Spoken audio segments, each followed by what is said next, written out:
Test, test. Y'all hear me? Yo, yo, y'all hear me? Yo. Hear that click clacking. Yeah.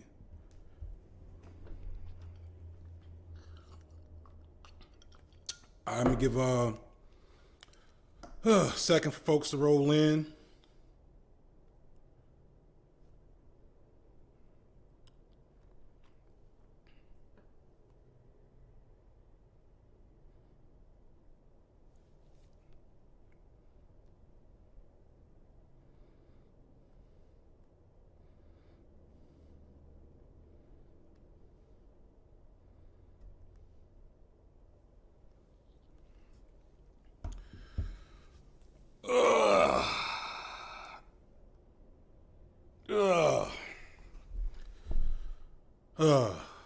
I'm going to try to talk at a normal volume today. That is my goal. I'm also like, can I make myself smaller? Nope, how do I do this? Scoot this way. Yeah, we're going to scoot this way. Mic's weird. Oh man, you know what? Is my mic might be not coming through on both channels. Is my mic coming through both channels? Let me know.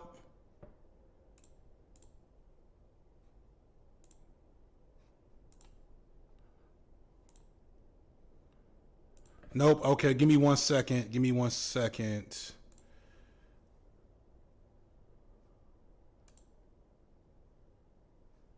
Okay. Test. Is it coming through both channels now? Y'all know this is a. Did it come back? Is it still on the left?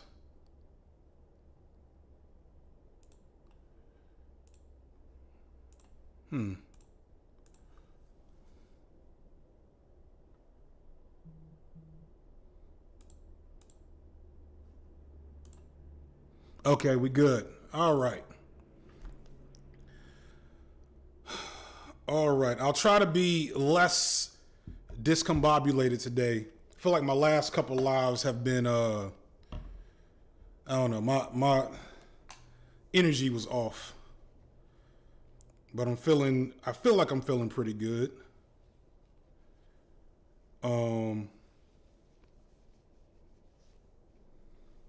So yeah, a couple of things I want to talk about. Got some obvious shit.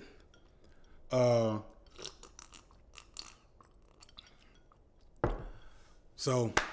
let's see how many people we got. All right, I guess we can go ahead and get started. So, I put a tweet out the other day. So if you're for those who don't know, figure of conversation that has come up, especially on the B-Sides channel, a couple times. Let me put his face on here. Let me go ahead and no, I don't want to do this. Oh no.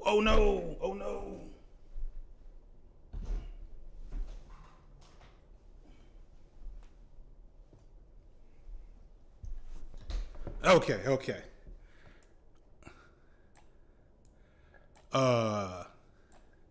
Emergency averted. Please don't make me talk about the Bears. It's rough. All right, so for those who don't know, a figure that has come up a few times in my content, Mr. Sneeko, was booted off. He caught the Andrew Tate.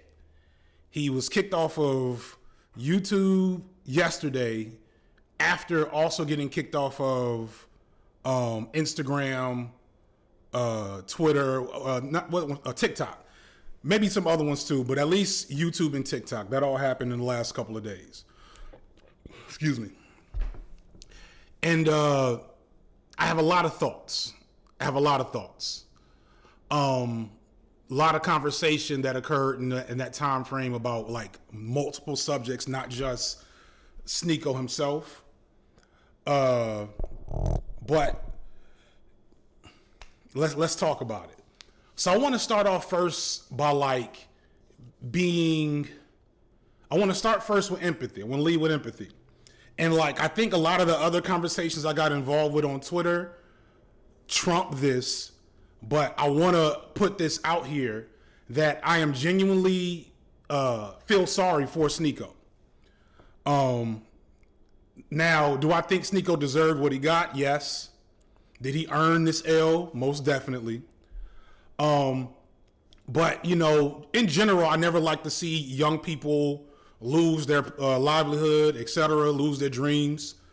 But in particular with Sneako, there's a sense of loss. So for those who may not have been here, when Sneako first, well, I don't know if it first started popping off because I was maybe late or came in the middle of his red pill speed run to get banned. But like I remember watching Sneako talk to ABBA. And you know I have my criticisms of ABBA and Preach. Those criticisms still stand. But within all my criticisms, especially when it comes to men and boys, specifically black men and boys, and although Sneako is biracial, he still very much presents as a light-skinned black guy, biracial black guy. His father's Haitian. It was troubling for a second when I was watching him talk to ABBA, and you know, despite ABBA's, you know, best efforts, it was like, yo, this young dude is not listening. He is not listening, and he does not get it. And it was, and like part of me was like, man, is he going through something? Is he having like a bit of a breakdown? And then as I watched more and learned more, I was like, nah, this ain't really a breakdown. This is just the right wing grift. This is the red pill grift. This is something that people on the right and conservatives have been doing for forever. You come through, because there will always be, as long as we live under a patriarchal society, there will always be prepubescent and teenage boys and young men out looking for ways to understand the world and like reaffirm and reclaim their masculinity. Always. That will always be the case until we break down those systems. Because that will always be the case, there will always be older men seeking to get rich off of that pain. Period. Andrew Tate wasn't new. Kevin Samuels wasn't new. All these other cats, they were not new. It's just social media created a new venue to make that even more popular and more popping. And so don't get me wrong, again, I don't feel sorry for him in terms of like he not getting what he deserved, but his story is, I hope, a cautionary tale on some levels, because unlike most of these cats, from what I was able to see, from what I've been told, unlike a lot of these right-wing grifter reactionary types, Sneako had actual talent and something more to give than, you know, SJW fail content. You know what I'm saying? I talk about it a little bit in this video I got coming up. I'm not going to go through the whole thing, but it really just like, from my perspective, not knowing Sneako, not having watched the whole scenario break down over time, but it is very clear that this was a dude that could have made a decision to go a different route, that had a adult support system according to him, that had, you know, did not have to do this, did not have to decide that he was going to be, you know, the alpha red pill, whatever type of dude, and went the other route, went the easy route. He saw the dollars and cents. He saw the quick hustle. it's like, and like a lot of young folks, I've had this conversation several times with young black creators, with a couple of young white creators. It's like, I don't want to call it impatience, but like, there's a lack of perspective as to like what your youth is for. Your youth is for growth and mistakes, not for getting the whole thing right now. But on social media, it seems like everybody's getting the whole thing right now. And it's only really so many pieces to this pie. It really is. And a big part of the pie, an easy piece of the pie to get is, let me do this red pill shit. And even in the red pill space, like for every Sneako or, Andrew Tate or whatever, there's 500 little niggas with 40 subscribers talking crazy into the ether. Whenever I search my name on YouTube, it's 15 manosphere motherfuckers talking shit to like 4 subscribers. So like, it's not even guaranteed, right? But most of those dudes also aren't talented. They also aren't charismatic. They also don't have an eye for anything. And Sneako had all those things, but I don't know this person, but I know that his behavior, it resulted in what we have right now. And it's a case study in the type of shit I was talking about in some of my Manosphere videos where, hold up, the sirens.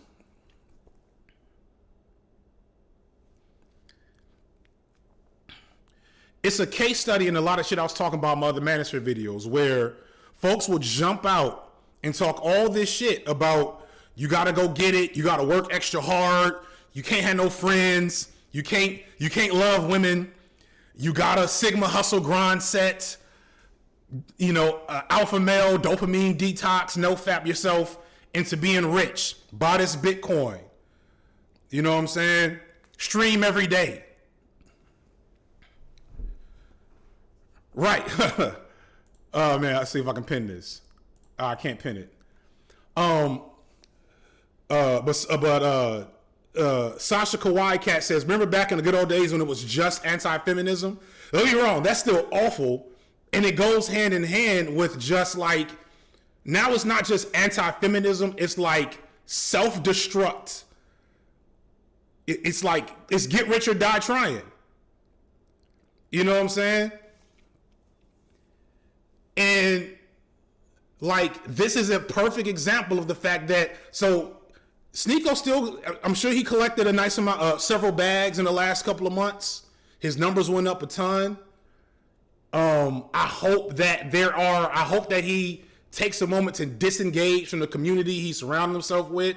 Maybe go back to the folks he started with. And like get out of this red pill nonsense. But I lost train of thought. But yeah, like this whole Hustlers University mentality, that shit don't work. The shit does not work. You might get a bag early on, you will lose it later. Anything for clout is not like that's a derogatory phrase. So like, RIP, low key. But let's be clear, this motherfucker was wildin'. This dude was not just, so it's funny, because here's the sad thing. Sneako didn't get deplatformed for misogyny, right? Sneako didn't get deplatformed for, I heard he was simulating somebody getting assaulted or some other bullshit. He didn't get deplatformed for that. He didn't get deplatformed for Nick Fuentes videos. Sneako got deplatformed for COVID denial. Which, ironically, from what I know about Sneako, just judging from his content, judging from the background that he's presented on cam, he didn't need, that's probably the shit he believed the least. Which tells you how dumb this clout chasing shit is. That I almost guarantee you Sneako probably got vaccinated. Because he said his whole family did. I find it hard to believe. I might be wrong. I don't care. But like, I find it hard to believe that he was so gung-ho in COVID denial that it was worth truly risking. My camera is running at 10 frames per second. I don't know what that means. Oh shit, it is. Be right back.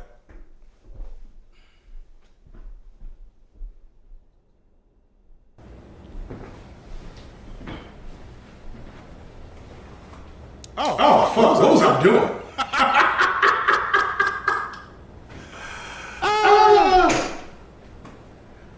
Lovely.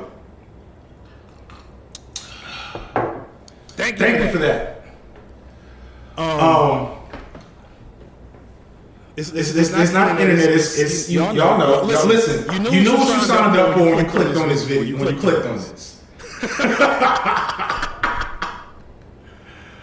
Oh Lord. Now it's an echo. And I should handle the echo. Let me know the echo's gone. It should be gone.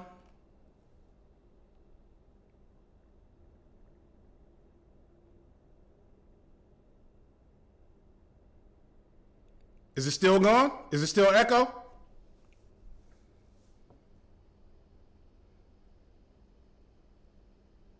All right. Where was I? I'm gonna fuck around, have to do that whole thing again because the frame rate was dropping. So yeah, he got booted for COVID denial. Because YouTube will let you do the misogyny. It'll let you get away with, casual low-key diet racism. It'll let you do all this other nonsense, but it doesn't play about COVID. And so Sneako was just so gung-ho about this. You're being controlled. They just want to control you, make you weaker. This Alex Jones nonsense. And just like Alex Jones, you out of there. And it's just so dumb. I just hate to see young niggas take L's for unenforced errors. You know what I'm saying? Trash content aside, knowing what I know about the dude, I'm like, I really wish you'd have just had patience. Y'all gotta have patience and grace with yourselves. Y'all gotta have patience and grace. The Andrew Tate lifestyle, that jet setting lifestyle, regardless of the fact that it's very difficult for normal people to get that. Regardless of the fact that that shit takes for on so many levels toxic, dehumanizing behavior on your part to access. There's the other part that shit isn't really that fulfilling. This nigga Andrew Tate seems miserable.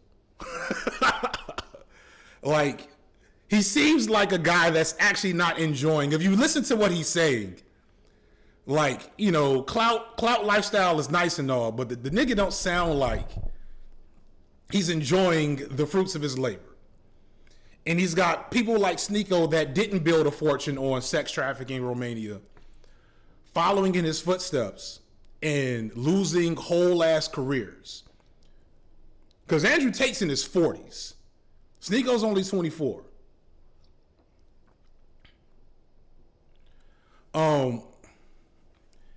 And yeah, shit is just sad. So all dunking and shade aside, because that will come, I hope that the young folks that watch Sneako take a moment to really think about what the fuck just happened.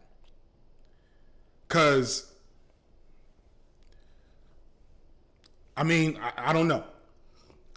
And maybe Sneako finds his way back. YouTube will let motherfuckers back on, but we'll see. We'll see. All right, so let's get on to the thing that created a lot of discourse, which was a conversation I started and participated in that kind of discussed why deplatforming Sneako and all these other types of dudes is the way to go. So I made a post on Twitter. I tweeted out something, I guess, right after the Sneako news dropped, because I was actually looking at a conversation Noah Samson was having with some other rando who I don't know. And it was one of these debate folks that was like, the solution is not deplatforming because we need to defeat their ideas in the they need to be defeated in the marketplace of ideas. And no, that's stupid. That's not what you do here. Now, let me start with the disclaimers. As I've said 100 times before, that motherfuckers don't ever hear.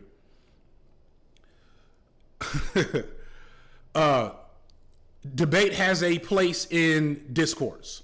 Debate is useful. I would argue that the engagement that guys like Sneako and Andrew Tate had, the negative responses that came out of various different pieces of content on the left side of YouTube, helped led to the awareness that this is a person who needs to go. Right? It's useful to arm everyday people with talking points and information and research on why X thing is bad. Now that can happen through reading your own books, doing your own research, a video essay, or a live debate. It can happen in numerous ways. The key is spreading ideas and information. What people, especially debate fans, don't like to hear is that giving certain types of people a platform to share their ideas, regardless of if you push back on them in the moment, is a net negative to the spread of their ideas. It is. There's only so many times that you need to debate a white supremacist or TERF or some homophobe or some fascist or some Nazi. Like that conversation needs to keep happening, right? But like bringing the same person, especially if it's a person who has been discussed ad nauseum, bringing that same person to talk over and over again is only improving the reach of that person's message. There may be a handful of people on either side of the equation that gets convinced and pulled out of that ideology, but overall,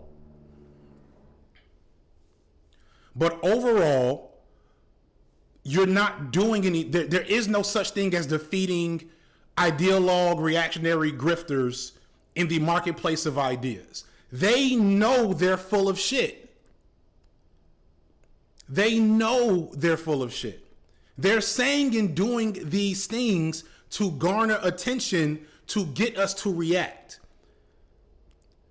And low key, it's our job, it's our role in this ecosystem to speak on, debunk, dunk a little bit, and yes, debate the issues and ideas that these people present. That is a real thing. But once that's happened, get the motherfuckers out of here. Don't platform their asses. Don't bring them back for debate 5, 6, 7, and 8. And once you've seen it happen a couple of times on somebody else's platform, don't come for your little piece of the clout cookie. Let that motherfucker walk.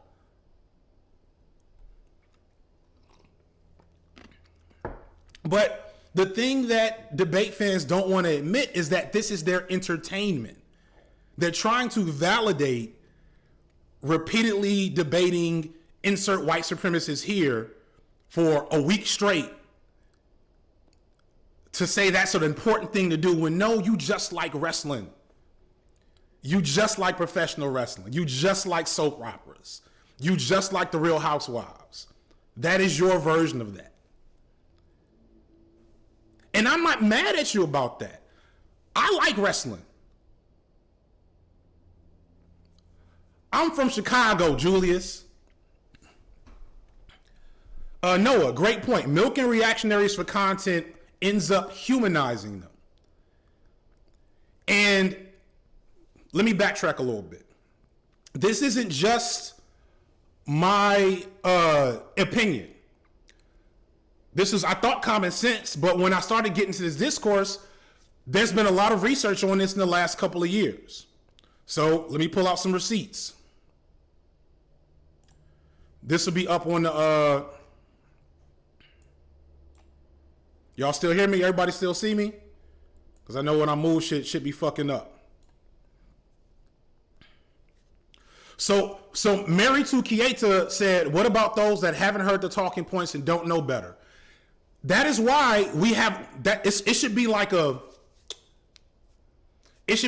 arc.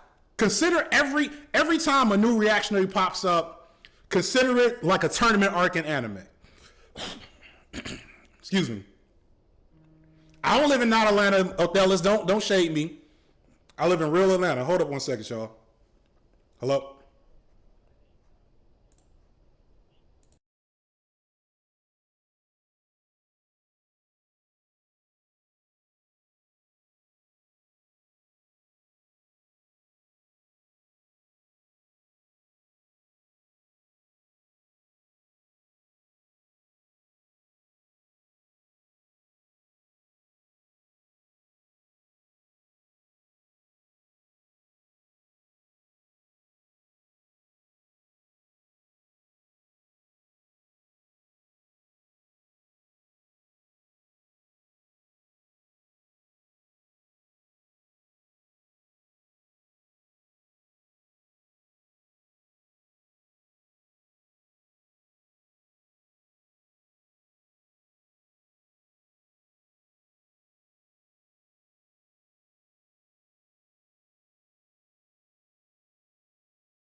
Sorry about that, y'all. That was important.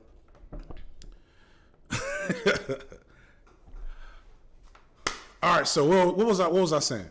Oh, receipts.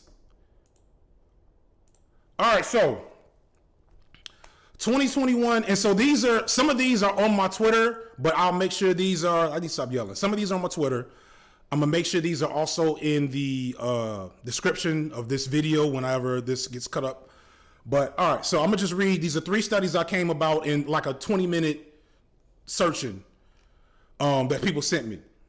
The first one, deplatforming the far right.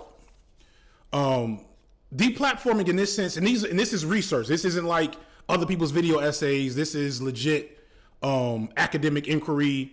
Some of these are not in journals. Some of these are presented, but you know, we coming. All right, so deplatforming in this sense, this is a quote from the paper. Deplatforming in this sense can be understood as highly effective tool in minimizing extreme speech, as alternative platforms that will allow this type of content cannot mitigate the negative effect of being deplatformed on YouTube. Indeed, while Alex Jones had over 2.4 million subscribers on YouTube, InfoWars BitChute presence in 2021 is around 125 subscribers. Our analysis shows that the deplatformed far-right actors lose their amplification power.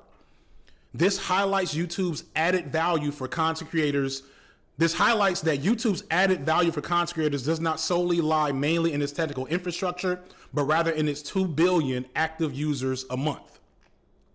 Here's another one. To understand the size of a user's audience changes after suspension, meaning after they've been deplatformed, we look at the number of followers of Twitter and Gab accounts. Table 3 reports that the average number of followers, friends, and the number of posts for users are data set on Twitter and Gab. We noticed that the number of followers of suspended users drastically decreased once they moved to Gab.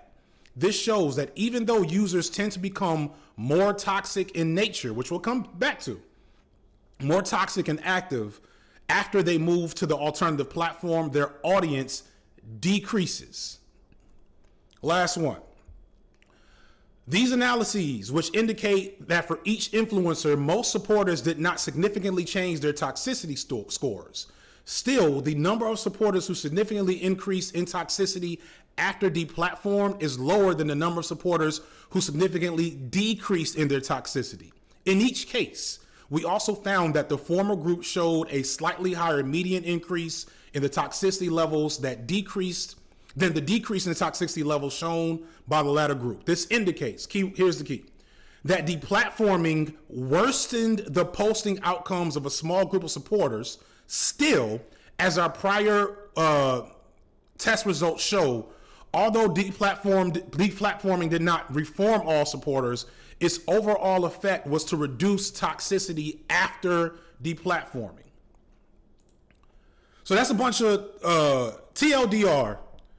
When you get motherfuckers off the stage, they can't spread their message.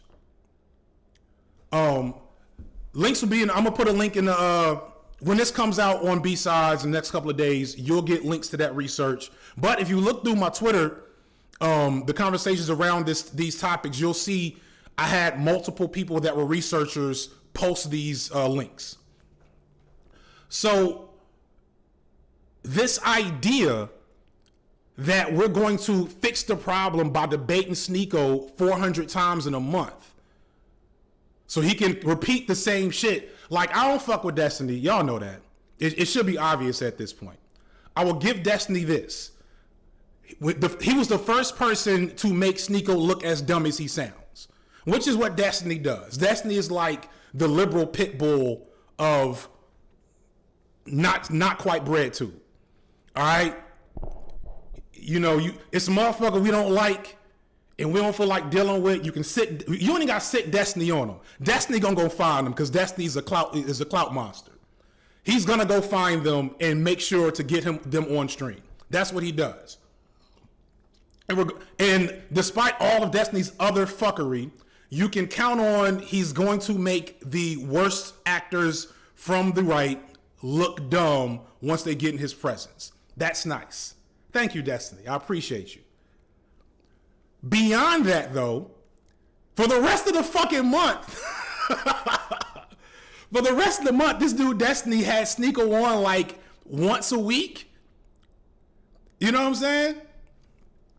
And it's like after that, it's not about debunking or addressing or defeating a person in the marketplace of ideas.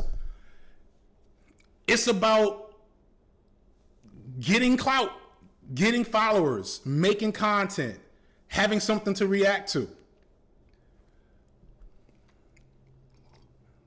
It is what it is. That's complete facts. And that's again, notwithstanding the other much worse things about Destiny that I ain't about to get into.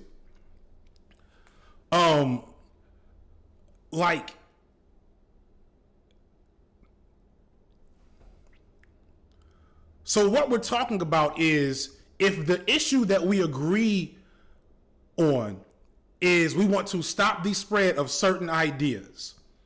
We have legit statisticians, social scientists, and researchers telling you the best thing to do, if you go through a lot of this research, a lot of things they talk about is that places like YouTube and Instagram, whatever else, need to up their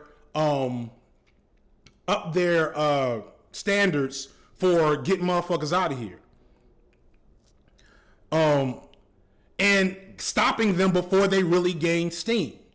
that would be, oh Lord, let me see if I can I get a moderator to get the sex bot out the chat?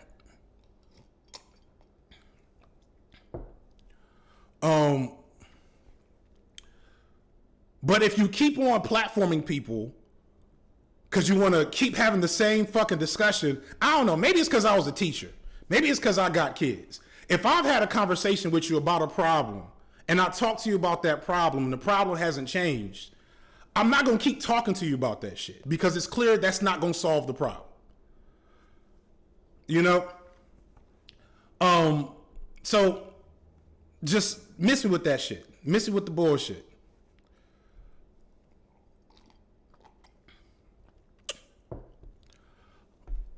But that said, I want to be clear about another criticism that came from that take, which is the problem is still, or all these motherfuckers here, like, are not to be trusted. All these symbols, these little apps over here are not to be trusted. It is not a good thing that YouTube and Google and all these other folks have the ability. Oh man, did I lose the chat? Am I still up, y'all?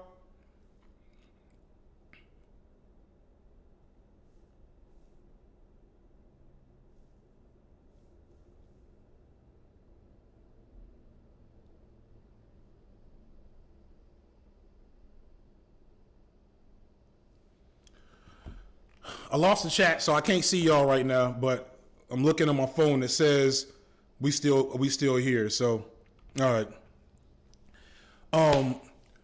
Like, I want to be clear. This is not an endorsement of big tech being the judge, jury, executioner for content creators and what type of content is safe for ads or with terms of service, etc. Like, that's not a good thing overall. In a perfect world, we would just not have a social system where spreading misogyny was easily monetizable, right? And if all of these entities, if all these social media companies didn't base engagement on negative responses, didn't focus on engagement at any cost, it wouldn't be so easy for all these reactionaries to grow on these platforms. They are very much complicit in how a Sneako, a Andrew Tate, a Milo Yiannopoulos, and all these other motherfuckers, they are completely complicit in that type of content being viable on this platform. But, and so when they boot off one of them, it's nice, it helps, but it ain't a final solution. The final solution, believe it or not, as I said at the beginning, is continued social action, education, and yes, conversation around these issues. But people don't like to hear that. You know? Because the thing they don't understand, going back to what I said on the post, is like somebody posted, let me find this real quick.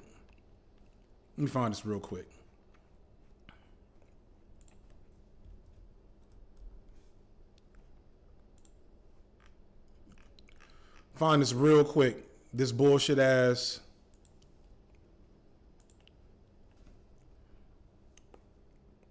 We're gonna get one more point, then we're gonna move on. What's gonna happen to Twitter? You know, I don't know. Low-key, I have my doubts that that the sale or whatever it ends up being with Elon Musk is gonna have like legit is gonna have legit long-term ramifications. I just don't see it. Because the thing that people don't want to admit about Twitter, or the thing that people don't understand about Twitter, shout out to T1J, because this is like my third or fourth time mentioning this. He did a video a couple of weeks back, or a couple of months back maybe now, about how Twitter is not really representative of like the American population. Like it's people in here, like I've talked about Sneako a couple of times. It's a bunch of people in here that's like, who the fuck is Sneako? And that's real. Like, don't feel bad. It's good that you don't know who the fuck Sneako is. It's people that's like, who the fuck is Andrew Tate? Who the fuck is Alex Jones? Who the fuck is Kevin Samuels? These people are prominent to us because we are paying attention. And it takes a lot of effort for those people to break through into mainstream notoriety. That's when I tweeted out, it felt like I had called the play, but I just knew once mothers of children that went to my kids' school started talking about Andrew Tate, I was like, oh, it's a wrap. It's a wrap. He has gone too far, literally. He has gone too far. Because once you get out of our ecosystem, you got to deal with real consequences. Motherfuckers ain't really like this red pill shit works because those like insular communities eat it up and it insulates them. Because you can't talk that red pill shit in real life. In real life, even the most misogynistic, like patriarchal men will fucking laugh at you if you start talking that red pill shit. They will. That shit is for lames. Sneako, Andrew Tate's audience was fucking grade school kids, middle school kids. It wasn't men. It wasn't men. Men weren't listening to that shit. You know what I'm saying? So, and that's only because a YouTube, a TikTok will bring you an audience. They will bring you an audience. The algorithm, which is a curse, algorithm is a gift and a curse. The algorithm, if you make some really good shit that people like, it will bring you an audience to find that shit and you will get paid. At the same time, the algorithm has no conscience. That's something I talked about way back with Brick Bread. The algorithm has no conscience, no soul, no ethics. It just says, hey, people watched this. They watched it for a long time and they kept watching after that.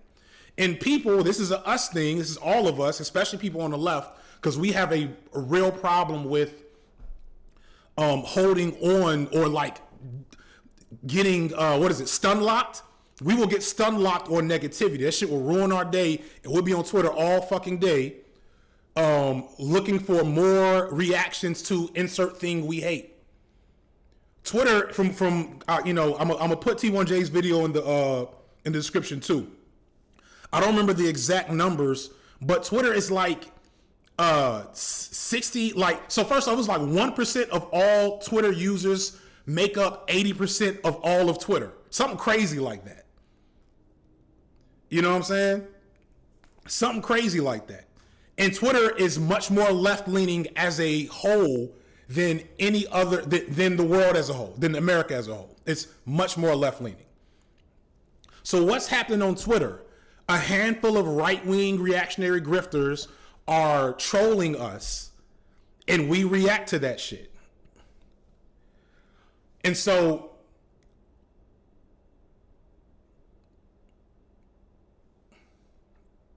it becomes a what's the word? A cycle, a food chain, if you will. The people who care about the issues, that suffer the most from those issues, see insert right-wing figure here, say something crazy, they respond. Right-wing figure then, screen grabs or retweets the response, and then all of their troll army comes in response to the responder, and then that responder then hopefully, if they're lucky, gets back up from the community, and then it becomes this food fight.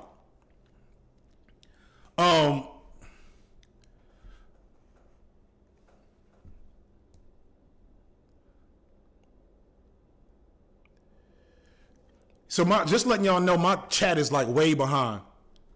But somebody said making bad creators blow up accelerates their demise. I would say yes, but that's playing chicken, isn't it? Like, like Andrew Tate blowing up, all these people go in cycles. If somebody else is coming, I don't know who it is. They'll be here by January. By January, we'll know who it is. But Bellamy just said it best: block, mute, ignore all day, every day. So when they get here, if we don't share their shit, they will not get as much reach, but that also does increase their toxicity. Because if we ignore them, it's like ignoring a badass kid. You ignore a badass kid, they will keep doing shit till they get the reaction they're looking for. Shout out to Innuendo Studios, who just did a video that kind of goes into the complexity of that. But when they get deplatformed and they can't interact with us on Twitter or on YouTube, these people aren't that talented. They aren't that interesting. They don't have a lot of original thoughts, so they'll just go away. And shout out to Andy Fantano. He tweeted out, this is one of my favorite little conversations that happened early in the year, that conservatives don't make good art. And they don't.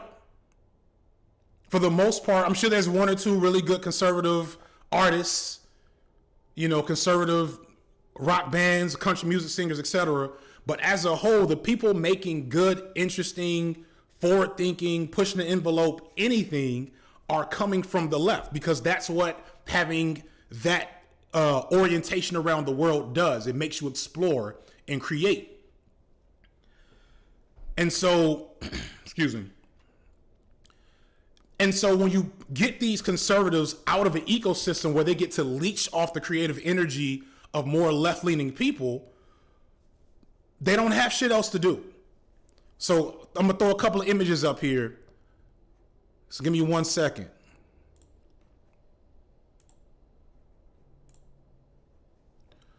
So the one thing I wanted to get, why didn't this save? Okay. There we go. What the? Okay, I don't know what's going on, so I'm gonna try it a different way. So DJ Mule reposted this image. There we go.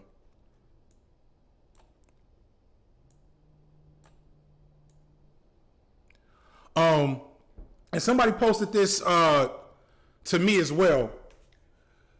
And it's like, so you understand how this meme works. They're trying to say that all these other social media, these right-wing social media companies that most of you all have never fucking heard of, are growing because they've been deplatformed from Twitter and YouTube and TikTok and Instagram. Right?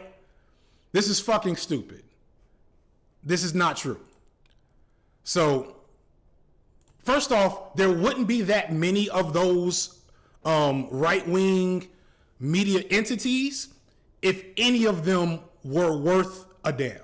One of them will have exploded and become something of significance. The only reason they have any attention is because of the small true diehard fascist, super red pill super fans that they have will follow them, and they will become more toxic, and that is a problem. That's a problem that is bigger than any type of content we're going to make on YouTube. And we should keep paying attention and talking about it. But this idea that these platforms are growing is no, it's fucking stupid.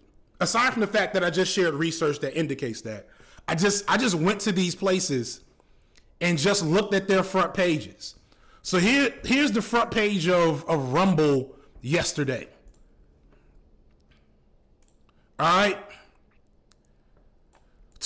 No views for this motherfucker. 2 people watching, 49 people watching. This is the biggest person with 722. These are not numbers to scare anybody at all. Okay, here is the front page of I think this was Cozy TV. I don't know, one of these motherfucking spots. Yeah, Cozy TV. 61 people, 23 people, 58 people, 17 people.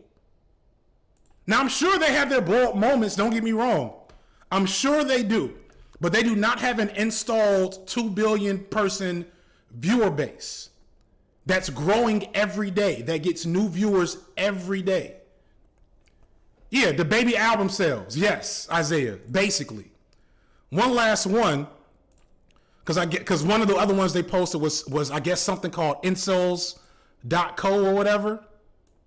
So this is, I guess, where incels went after Reddit. 18,000 members. The incel Reddit at its height had 40,000. So they cut that shit in half. New conservative dating app. That shit was fucking hilarious. We only allow you to pick 2 genders. Like, and it's because like conservatives at their core are very empty people. They're people without much real intrinsic motivation or creativity or like capacity to engage with the world, enjoy life. They spend most of their time just hating on other motherfuckers that don't do what they do. They're the real bots. So this is a non-debatable thing at this point. Now, of course, people are going to debate. That's what the debate nerds do. Is they will find the most bad faith interpretation of something you said. They will find the one angle in the one scenario in the one situation where what you're saying is technically not true. They'll create a hypothetical world where, well, what if this happened and this happened, and then say this was going to occur, and then you had these 2 options. Which option would you pick?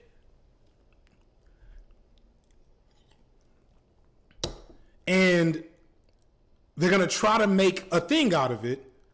And this is not me saying the act of debate, and even debate reaction streamers are not worthy. That's worthy content. Some of the people doing it are shitty, but the content and the role it plays is very worthy. But when people are overplaying their hand to validate keeping and platforming Nazis and misogynists and reactionaries, somebody retweeted me and they just thought this was a gotcha moment. They were like, Destiny gained 150,000 subscribers ever since he started talking to Sneako. Surely some of those people understood what Destiny was saying. And it's like, yeah, probably, but do you understand why that's not cool? And how that colors the entire motivation of making that type of content, of putting reactionaries on your content over and over and over and over again. That's, what is it, sus? Is that what we say?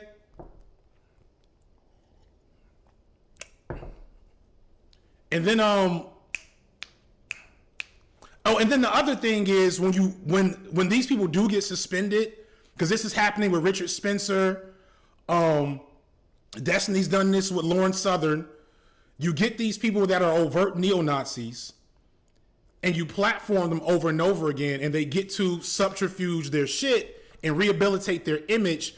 And because some people were around 4 or 5 years ago and saw the rise of the alt-right, they saw it firsthand. They remember that shit. They say, oh, that's not cool. And they have like responded accordingly. There's kids that are going to start watching YouTube this week that don't know any of this lore. And their first introduction to Nick Fuentes is going to be Destiny's wife giving him cookies.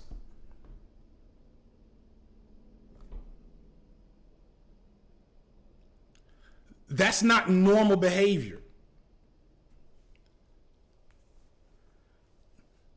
That's not normal behavior.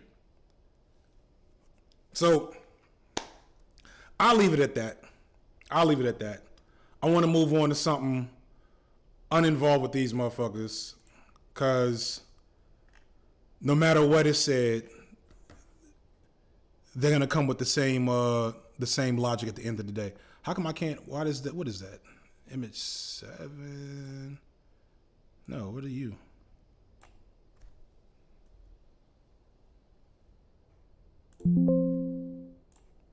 Give me 1 second while okay, there we go. All right.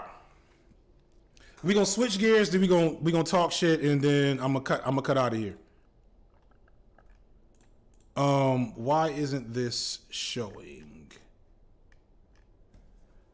Why isn't this showing? Oh, there we go. All right.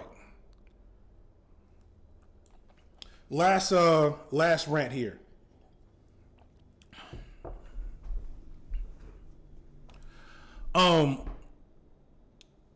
I saw The Woman King, and shit was pretty good. Shit was pretty good. It was exactly what I described in the last video. It was a well-made, it was a good movie, an entertaining movie. It had some flaws. And it presented some images and story elements that I loved. And then it did some things that Hollywood does to historical stories that I'm like, yeah, that's not cool, and we need to have a conversation about that. But overall, I really enjoyed it. I give it a 7 out of 10. Not a perfect movie, but worth your time, and definitely not worth the hate it got on the back end. And so I want to talk about that. And I got Viola Davis next to this image of the late Chadwick Boseman for a reason. I wanted to confirm it for myself by watching it and seeing it.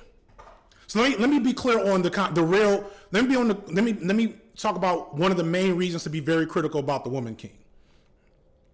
The Woman King is about a nation in Africa. I believe that it's pronounced Dahomey. That was in Benin and was a big part of the West African slave trade. So, you'll hear right-wing type people, pull out the trope, black people, Africans sold black people into slavery, and thus y'all should be mad at them. And, that's a historical, it's a factual thing that tribes like, that nations like the Dahomey were participated in the transatlantic slave trade. That is true. That is not what made slavery what it was. That is a part of it. But if you understand and know slavery, first off, slavery was an international thing. Most of the slaves that were taken directly from Africa went to the Caribbean. People don't know that. The vast majority of slaves that were taken from Africa, so slaves that were pulled from the Dahomey tribe and the Oyo tribe and any tribes that were capturing and selling off African people, those people, majority of them went to the Caribbean. Only a small fraction of slaves taken directly from Africa. Let me rephrase this. The amount of slaves in America, only a small fraction of them were born in Africa and taken from Africa and put here in America. And that is because the experience of enslavement in the Caribbean was much more brutal and harsh. And those people they had to keep replenishing their livestock. They had to keep taking people from Africa to the Caribbean because those slaves kept dying. All right. So so when we think about slavery in America, we're talking about the chattel slavery experience, which has little to do with the Dahomey tribe, the Dahomey nation. Because in America, they bred slaves. So the vast majority of slaves, people, ADOS, FBA, whatever, these are people who have lineage to enslaved and captured Africans, but those family lines were able to grow in the Americas from those original handful of people. So if there were 1,000 slaves taken from Africa, of course, that's not please don't take that number serious. I'm just using a big round number to proportion it out. 900 of those slaves ended up in the Caribbean and South America, and 100 ended up in America. And that 100 from America were able to thrive, reproduce is a better word, for long enough to create us today. So that argument, aside from most of the reasons, like logistically is stupid. That said, the Dahomey Nation never stopped their slave trade. And in this movie, they depict them as being the champions of stopping the slave trade. And that's not cool. That's ahistorical. And when it comes to stories, especially stories about Africa, stories about African people, stories about black people in general, I'm not going to say we should have a higher standard for historical accuracy, but we should be more careful when we're introducing new information to the population when the old information ain't out there. You see what I'm saying? So it's not okay to recolor that piece of history, in my opinion. But what's pretty apparent, if you start paying attention, drop my food. What's pretty apparent if you start paying attention to the people who are arguing the most about this movie is two factions, and it's two factions that have a lot of overlap. It's ADOS motherfuckers and it's Manosphere niggas. And they have a lot of overlap in those two communities. And it don't take long to see some shit like, this is just Hollywood trying to emasculate black men and refusing to put positive images of black men on TV and in the movies, and the further destruction of the black male image in the media, And don't get me wrong. As you can see from my content, there are definite image problems with the images of black men in the media. But notice that certain niggas don't have no problems with the black male image until they have positive representation of black women's images. That is what this is all about. And I'm connecting this to the Bring Back T'Challa movement, which I wish I could, just like my criticism of the Woman King, I wish I could wholeheartedly be a part of that. But when I look at my surrounding, the people around me, I'm like, I don't trust y'all niggas. Y'all niggas aren't mad for the right reasons.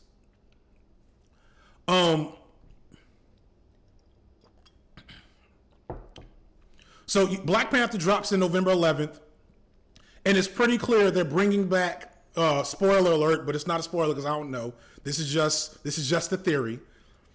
I'm pretty positive that either Okoye or the little sister whose name I don't recall right now is going to be in the Black Panther suit at the end. I'm almost positive that's going to happen. And okay, that's fine. Two things to think about. So all these dudes talking about they're trying to destroy and remove black men's images from the media. First off, let's talk about just in the MCU, all the black men that we've seen. Shuri, thank you. So we already had a Black Panther movie starring Chadwick Boseman, co-starring freaking whoever played not M'Baku, co-starring Boxley. Damn, completely run the blank. Killmonger. What's Killmonger's actor's name?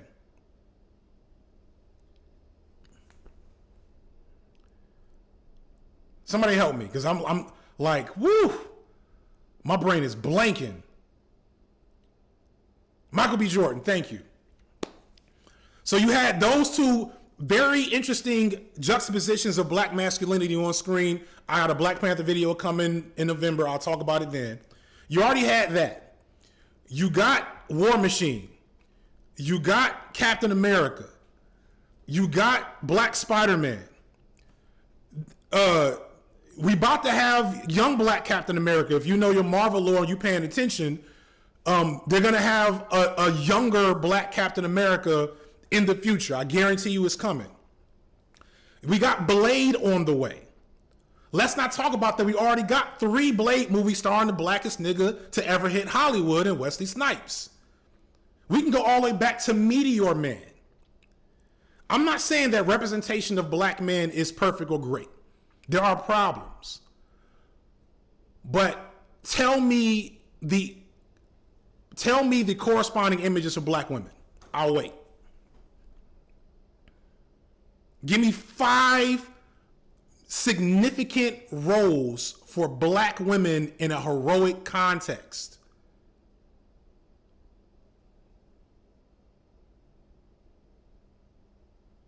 Awkward pause. Crickets. We got Halle Berry and Catwoman, which is a fucking travesty. We got Halle Berry as Storm, which is a fucking travesty. I forgot about Luke Cage. Thank you. I forgot about Luke Cage. We got Danai Gurira in Black Panther as a side character. We got one of the sisters as in WandaVision who had all of 5 minutes of screen time. She's going to be back in the new Captain Marvel movie, but she's going to be a side character. Let me see in the chat. Ava from Abbott, I don't know. Oh, say Umbrella Academy, I'll give you that. Domino, Hartley. Watchmen, good one, good one. Vampire Aaliyah. Zoe is Catwoman. Ugh. And Zoe just in general. Ugh. Also notice how almost all these women are light skinned. Valkyrie, that was decent. Zoe Saldana in Colombiana. Like you see how this representation is looking for the sisters, right?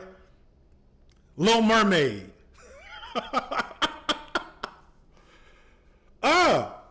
It's not up to par. It's not up to par. I forgot about Nick Fury. So like it is such a rare occasion to get black women in these types of roles. And as soon as it happens, the worst dudes in the world are crying and fitting. I'm gonna do a montage. And I want you to see how these niggas look. Look at this nigga. You know. It's not funny now. But when you see this dude's face, you know what this is really about. So just imagine what the type of nigga to say there's not enough black masculinity in Marvel looks like. And then bow, there you go right there.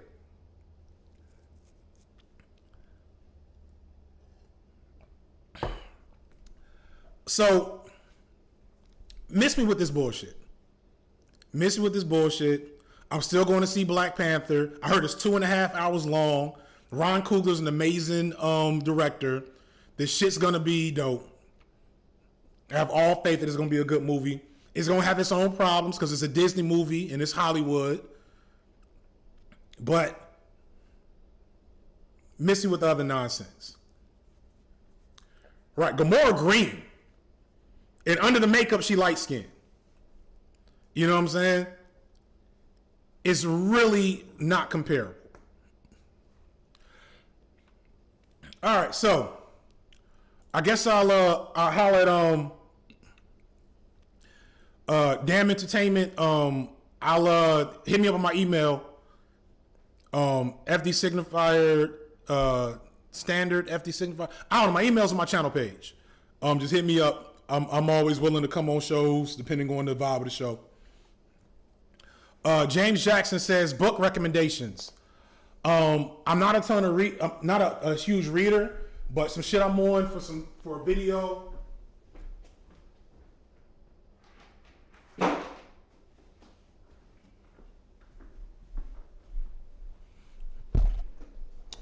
I'm not a huge reader, but some shit I'm coming into soon for a video I'm planning early next year is getting up with some explicit black socialist, black leftist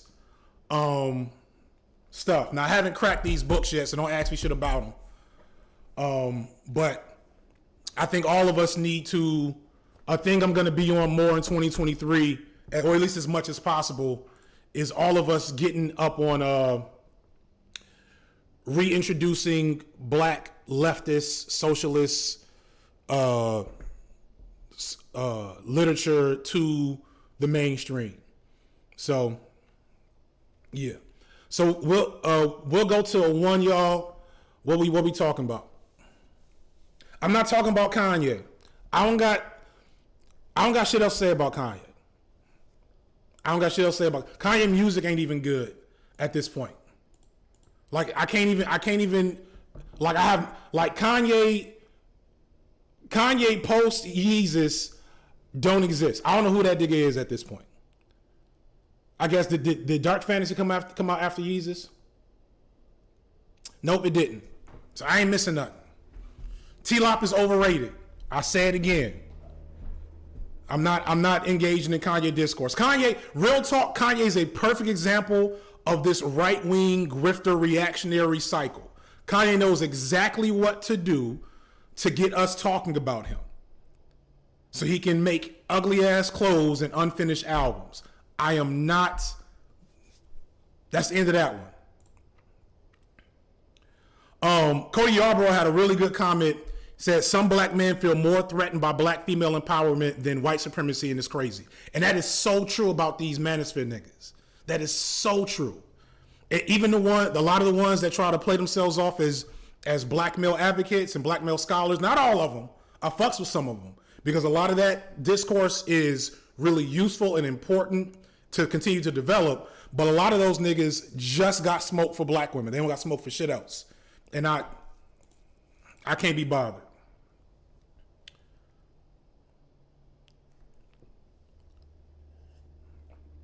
I wish I could have the chat. I wish I could have the chat on screen so you can see some of these struggle roles, these struggle heroic roles for black women people putting up.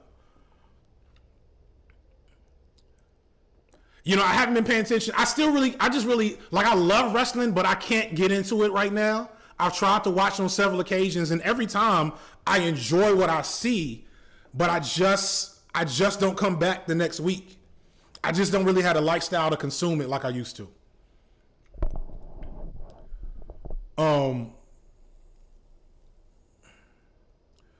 The Brett Favre shit is stupid.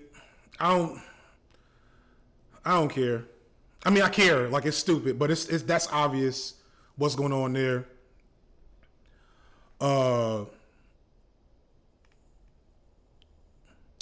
This is an interesting question.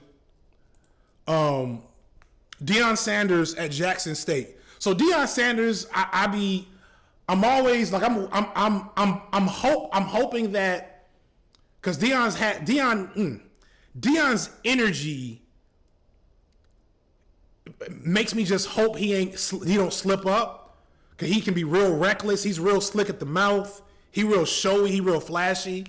So it's like I really just hope he don't do nothing to fuck up what he's been doing and to tarnish his legacy. Because he was from a wild era. So I know there's probably some stories about him that they're looking for right now that they may or may not find. But I'm a knock on wood and just like hope that's not the situation. But I really love what he's been doing with Jackson State and just in general, pushing the envelope on black athletes going to black schools that benefit black students. If you don't watch my black athletes video, you'll see what I'm talking about, how exploited those young dudes are. And so like they're still gonna get low-key exploited at the school, but at least it's in community. At least it's working with the people. The shit that they deal with and do at these big white schools, yeah. Anyway. I haven't watched the Dahmer movie. I generally don't watch shit like that too tough. I was alive when that happened. And this is like the 5th or 6th movie or whatever about Jeffrey Dahmer. He's not that interesting. It's everything everybody else is saying is my exact take. It's some bullshit that they didn't consult with the black families. It speaks to the way that black queer men are seen, or I should say unseen, and rendered invisible. And it's just kind of gross. entertainment is entertainment. I'm not of the mind that you shouldn't make a story or a piece of art about a topic because it's too taboo per se. Like, I'm not of that mind within reason, but I don't care. I don't feel like doing that shit. Yes, I am old. I am old. Herschel Walker. Oh, don't make me hold on. First, let me talk about Herschel Walker. So y'all know I'm in Georgia. Shout out to what's Herschel Walker's son name? I don't remember. Tom Walker, Jeffrey Walker. I don't know the dude's name. I've been ignoring him ever since he's become, notable. But shout out to you. You may have saved us here in Georgia. Herschel Walker is a football legend. One of my favorite players of all time. Herschel Walker played football like a kid. It's amazing. If you go back and look at his highlights, the shit is great. Herschel Walker, the person, is fucked up. Christian Walker, thank you. Herschel Walker, the person, is fucked up. And it frustrates me on so many levels that he's done this. Because number one, I just hate to see a black man looking like that in public. The fact that it's not enough that he's out there on some coon sellout conservative Republican shit. That's bad enough. But if you ever need to know how little conservatives care about black people and how much it's just them using, don't get me wrong, Democrats do the same shit. But I ain't never seen nothing more embarrassing and shameless than them putting Herschel Walker out to run for Senate. And this dude can hardly talk. He has self-professed, documented severe mental health issues. He has dissociative disorder. So the fact that they put him out here to run for Senate because they know that white people in North and Southern Georgia will vote for Herschel Walker, and a handful of black people too. It's just gross. I hate that they did that. And so for all of the ridiculous nonsense that Christian Walker has been doing, it's nice that he aired his father out on our behalf. Thank you, Christian. Shout out to Christian Walker. Rare Christian Walker W. So yeah, I don't want to say shit else because I guess I haven't paid attention to the discourse. I guess I'm thankful that I haven't seen a lot of anti-Herschel Walker discourse because it just has the potential to be really toxic. But I'll leave it at that. Tom and Giselle divorce is hilarious. I feel bad. I don't like when people get divorced. If they don't divorces are hard. I know people that's been through divorces.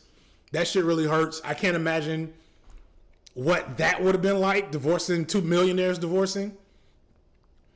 I'm trying to be empathetic to the fact that Tom Brady has teenage children, so I don't want to put too much shade out there, but Tom Brady ain't right. Tom Brady got that same problem that Michael Jordan got, where they just addicted to competing because he has no reason to keep playing. I get it.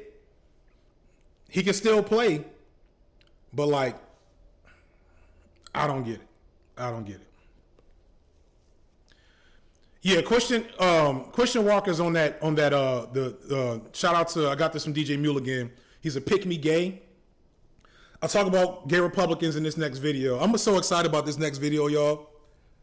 I'm so excited. It's gonna be a banger. Yeah.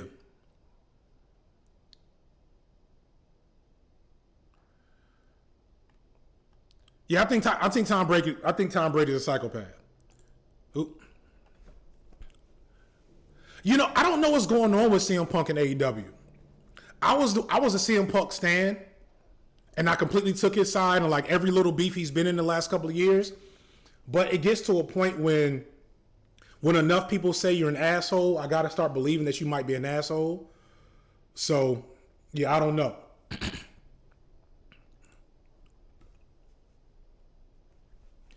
Do you think Killmonger from Black Panther could beat A-Train from The Boys? No. No, that don't even make sense. Killmonger is a regular dude. A-Train has super speed. Super speed is one of the most OP powers. Oh shit, I do still have Black Panther on spin. I'm doing these hot takes. I don't know which one of these I'm gonna use. Let me get this off screen. Thank you. Shout out to Tariq in the chat. Tariq, who had the best. Tariq is gonna be he's gonna have a guest appearance in my Black Panther video, so he can apologize for his unnecessary Black Panther slander that he put in the How to Black video. Killmonger doesn't. If Killmonger has the Black Panther, okay. So if Killmonger has the Black Panther serum and the super suit, there's a chance. But super speed is theoretically, if we're just going into theoretical shit, if you're going to theoretical nerd space, super speed is one of the most OP powers to have. Nobody can beat a motherfucker with super speed. Because the super speed shit lets you move faster than motherfuckers can see and think and react. The A-Train with a good heart will drag that motherfucker till that suit starts to wear off and then like turn him into putty on the ground. That's a wrap. Before he's conscious of the fact that it's happening. Super speed is broken. 1,000 miles per hour sounds really fast. Okay? It's no.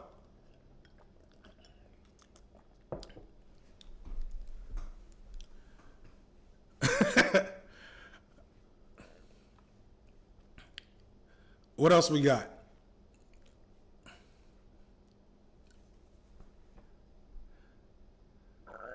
Vibranium don't crack. Ooh, okay, hold up.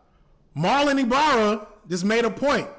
Vibranium don't crack. So who is T'Challa lost to in the comics? How do people? Because I'm not a huge Black Panther fan from the comics. Vibranium doesn't crack, but it's not vibranium. It's like nanomachines though. So we're hitting. I think of like. I'm thinking Venom. And like just the friction of being dragged on the ground, it may not crack, but it'll like dissolve.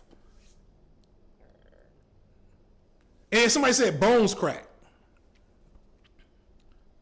I don't know. Listen, I don't have enough answers. I'm gonna have to get. Shout out to my boy Aaron. I'm gonna ask one of my homies who's a super.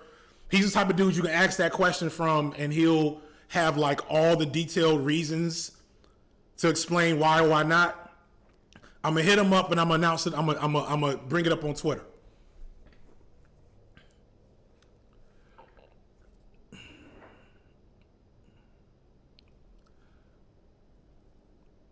Oh, shout out to Lil Bill. Lil Bill in the chat. If y'all haven't checked out Lil Bill's channel, please do. Lil Bill's making some of the best shit. All right, hold on. Let me just handle this. Did somebody already handle Joe Biden? Cause I've already seen his name pop up a couple times. It's like after a second, we got to let you go. Hold on, I just lost the chat, y'all.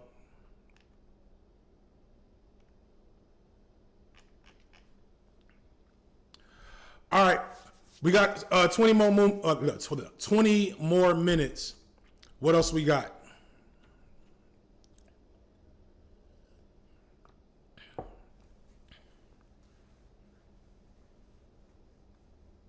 Thank you, Bellamy.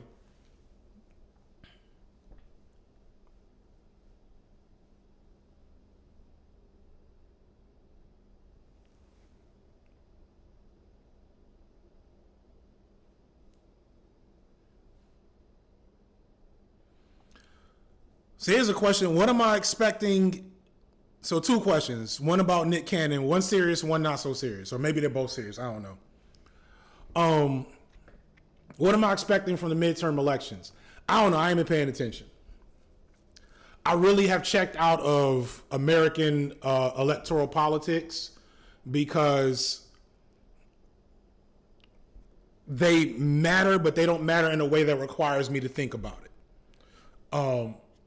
I hit up whoever the homies are and say who's in the who's going locally. So I know local stuff, but we ain't doing local shit too much this right now.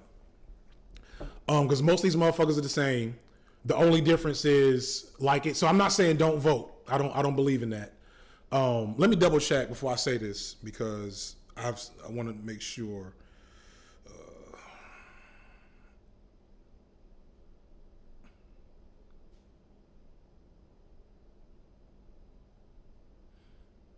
Yeah, so I know a lot of people are like don't vote. They're both the same, etc. And that's all true. But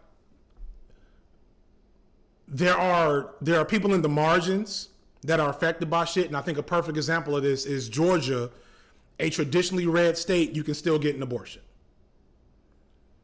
and that's because enough happened in the last couple of elections that they weren't able to put through any of those crazy ass automatic trigger bills that happened in Alabama, Missouri, Mississippi, all these other states. They don't have that. So like it's important if you want free, safe access to abortions in Georgia that you vote. You ain't gotta like it. You ain't gotta, please. You ain't gotta put, Stacey Abrams flags in your lawn. But please vote because there are numerous tangible effects to allowing the current political environment to go further into overt fascism. Okay? Now, that's all I'm gonna say though, because I really find conversation around electoralism and stuff like that tiring. You're talking to a person whose first person they voted for was fucking Al Gore. So it's like I'm low-key jaded, but I'm not jaded to the point where I'm like, don't ever vote. I just feel like that's just it's such an easy fucking thing to do. you take some time out your day. It's easy when you have the right, which is a whole other issue. But it's literally one thing you can do one day a year that's somewhat useful. You shouldn't vote and then not do anything else. Right? Yeah, we're already in overt fascism, but like, how far you want to go? Right now, I'll say we're in diet fascism. Do we want to go into fucking? Do we really want to get to Handmaid's Tale type shit? Because like, although I hate that analogy, that is what they want. That is what these motherfuckers are working towards. So, you asked, so a general question about black celebs, do you think there's a purpose they can serve, or do you think they're exclusive to derail our movements? And I'm gonna tag team this with Nick Cannon. So on one end, I feel about Nick Cannon the same way I feel about Nick Cannon the same way I feel about Kanye. Except I don't think Nick Cannon has said or done as much shitty things as Kanye. I think it's a little weird. Well, it's obviously wild that he keeps having kids, right? But I think it's kind of weird that we care so much. You know what I'm saying? There's definitely some, hegemonically driven, look at this nigga having all these kids type of discourse involved in that. And so I don't like him as a topic of discourse. Like, I don't have a lot of smoke for Nick Cannon. Maybe there's some shit I'm missing. Please let me know the awful thing Nick Cannon did aside from having a lot of kids. But if he's having consensual sex with willing women who want to have babies with him and is handling his responsibilities, I really don't care. It's spectacle, and I kind of don't want to. It gets too close to like we're very comfortable, and I've gotten some pushback on this, but this is still where I'm at. We're very comfortable with deriding black men in the media in uncritical ways when they do weird stuff. And don't get me wrong, shit is weird, but it's like, it shouldn't be news this much. It's exploitative at this point. I know normal niggas with 10 kids. You know what I'm saying? Like, so I don't, the spectacle of it it gives me the ick. So I don't want to do it. With that in mind, I don't feel overly confident in making like definitive statements about black celebrities and whether or not they derail our movements. I don't think it's fair or smart to ever point to explicitly a black figure and say that person derailed X movement. Are they involved in the co-opting? Definitely. Is it like, am I a fan of Jay-Z's NFT camp that he did in Brooklyn and the hyper-capitalist shit he said last month? No. But the thing our movements need is not like, the celebrities aren't going to change that. Our movements just really need to get back into the mainstream discourse. They're just not. You know what I'm saying? The closest thing we have to a black celebrity on the left is probably Killer Mike, and Killer Mike has on numerous occasions shown that he ain't quite about that life. So I want the black celebrities to just be entertaining. That's all I want. Be entertaining, say some dope shit every once in a while, and that's it. I'm not up for giving them too much energy. There's a lot of discourse probably that's deeper than what I have to offer around why they're a problem, but I'm not interested in spending too much time on their part of the problem because it's definitely down the line from several structural systemic barriers that come out of living in white supremacist capitalism.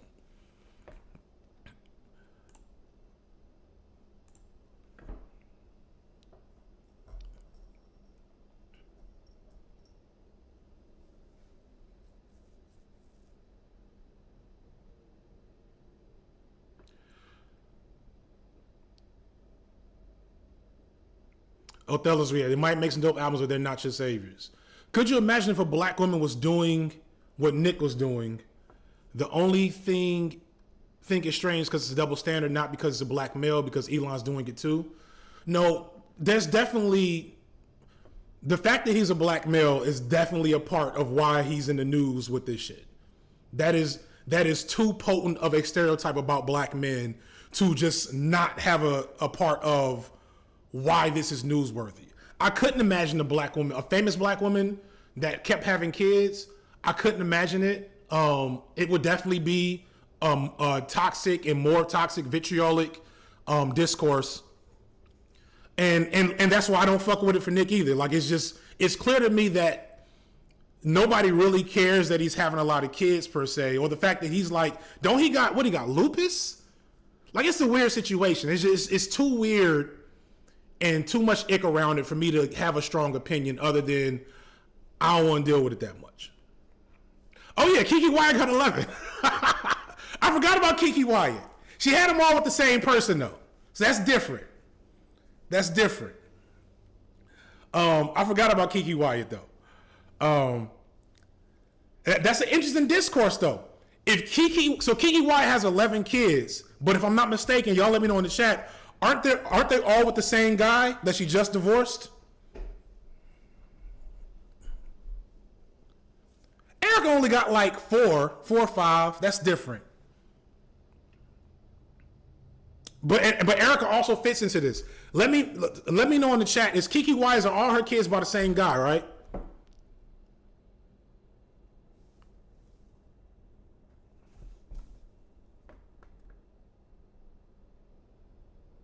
Thank you for that, Novice. Yeah. So here's an interesting thing. I wanted to talk about, shout out to all the support for the Lauryn Hill video. I should have said that earlier. It really does my heart good when I can, like, my next video is I'm definitely bread tubing with y'all in the next video. It's like, it's just pure bread tube. It's still me, but it's definitely like, Ben Shapiro's gonna be on the thumbnail. But it always does my heart good when I can drop, normal shit. Or the type of shit that I really like, I'm really, really passionate about within like a black art realm, and the shit does well. So shout out to y'all for that. I appreciate y'all for that. But I want to talk about how Lauren and Erica and even Kiki even more so, kind of miss, like, I don't know what it is. They miss the normal hate that black women get when they're single mothers or they have more than one baby daddy. And I think it has something to do with the fact that they still like present an image or an aspiration of womanhood in a certain way. Kiki especially is definitely a very like traditional conservative woman. And I feel like if she was Meg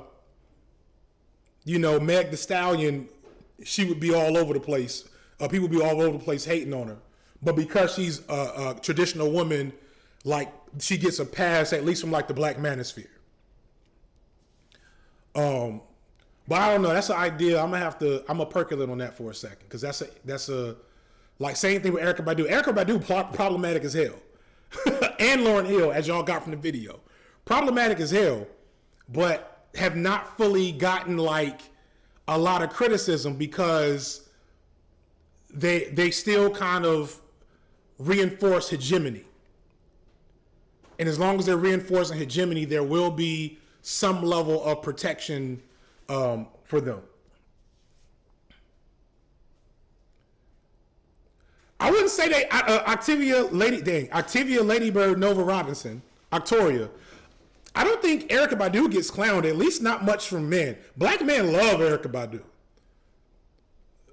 We mythologize Erykah Badu. At least my generation. Every dude I know will leave their wife for Erykah Badu right now, just for a chance, because we know it's life changing. My wife walked in the room, she laughing right now because she know it's true. Because she know it's true. Millennial niggas, the dudes that wore that knitted cap, that had that Black Thought Talib Kweli knitted cap that went to the side, all niggas with locks right now from any major city that grew up around black people, let Erykah Badu come in their house during family dinner and say, "Come with me." He out of there. It's a wrap. And we'll be better for it. I don't know what it is. Erykah Badu says it's just because she listens to men. I don't know. I'm just saying, you don't go through, I can't remember who the first baby daddy is, or who one of the baby daddies is, but you don't go through Jay Electronica, Common, Andre 3000, and there's one more whose name I forget. And all them niggas was changed after her. They weren't ever the same. So, listen. If Erykah Badu, like, if disease caught on to Erykah Badu's lore now, there'll be so many step on me mommy memes about Erykah Badu, because she had us in a chokehold. Her and Jill Scott. Woo! When that Jill Scott Erykah Badu versus happened last year, DOC, thank you. When that Jill Scott Erykah Badu versus happened a year or two ago, every nigga over the age of 34 was in his feelings. We was watching that shit like this.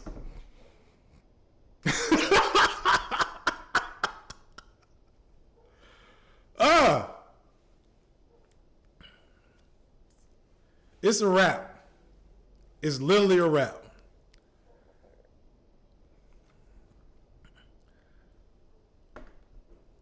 All right, we with that, we gonna wrap it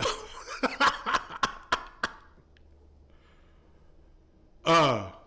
She ain't date Black Thought. You said Gen Z really is all subs. Y'all are thirsty for tops. I mean, possibly.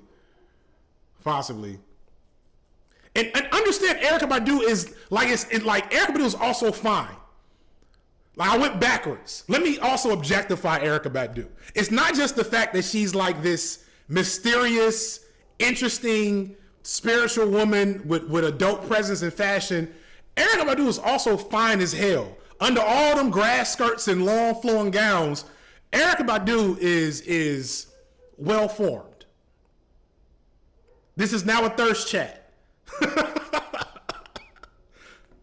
This is now a thirst chat. Oh, of course. Of course.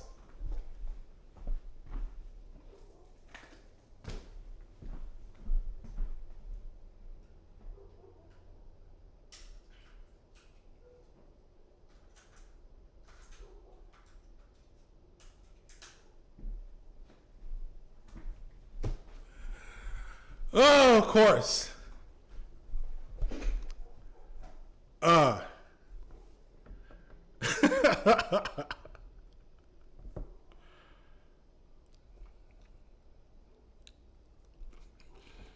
Welcome to the stream. This is your first stream. Not all the chats, not all the streams are me thirsting over my crushes from my early 20s.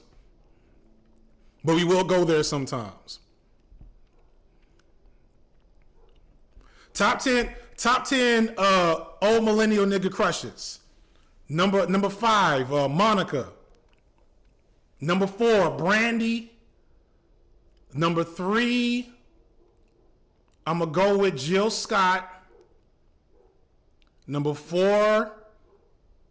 Erykah Badu. And number 1, Lauryn Hill. That's top 10 introverted nigga, top 10 old introverted millennial crushes from circa 1994 to 2002. Mine was cool. Aaliyah was not my. Let me not say shit like that on stream. Leah was cool. Nia Long was cool. Look, I had it tight. Y'all saw the video. Y'all just heard the women I put out there.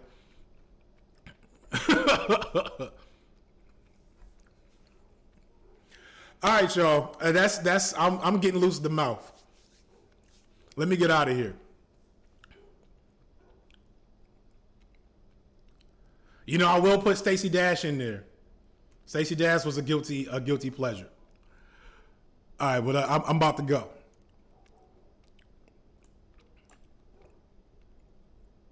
Peace, y'all. Appreciate y'all coming.